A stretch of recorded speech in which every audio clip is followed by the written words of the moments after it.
মা দিবসে খালেদা জিয়াকে পাশে না পেয়ে ফেসবুকে পোস্ট দিলেন তারেক। সেই পোস্টে তিনি লিখেছেন, নারী শিক্ষার আলোকবর্তিকা গণতন্ত্রের মা দেশনেত্রী বেগম খালেদা জিয়াকে জানাই গভীর শ্রদ্ধা। গভীর রাতে বাংলাদেশ সময় ঠিক রাত 1টা। ভেরিফাইড ফেসবুক পেজ একটি আবেগময় বার্তা পোস্ট করলেন বিএনপির ভারপ্রাপ্ত চেয়ারম্যান তারেক রহমান।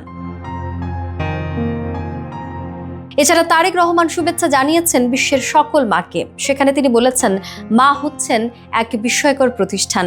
মায়ের শিক্ষাতেই শিশুর ভবিষ্যৎ গড়ে ওঠে। মা দিনের সব ক্লান্তি দূর করে সন্তানকে আগলে রাখেন।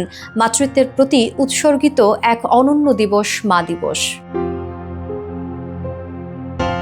এই দিনেই তিনি আবারও তুলে ধরেছেন খালেদা জিয়ার অবদান। তারেক বলেছেন, তার নেতৃত্বে নারীর শিক্ষা পেয়েছিল নতুন দিগন্ত। তার মা দুর্ভিক্ষের মধ্যে থেকেও নারী শিক্ষাকে দিয়েছেন সর্বোচ্চ অগ্রাধিকার। এ সময় তিনি বলেন, বিএনপির শাসনামলে স্কুল থেকে ছাত্রীরা যাতে ঝরে না পড়ে তার জন্য দেশনেত্রী নানা উদ্যোগ গ্রহণ করেছিলেন। আজকের এই দিনে নারী শিক্ষার আলোকবর্তিকা গণতন্ত্রের মা দেশনেত্রী বেগম খালেদা জিয়াকে জানাই গভীর শ্রদ্ধা।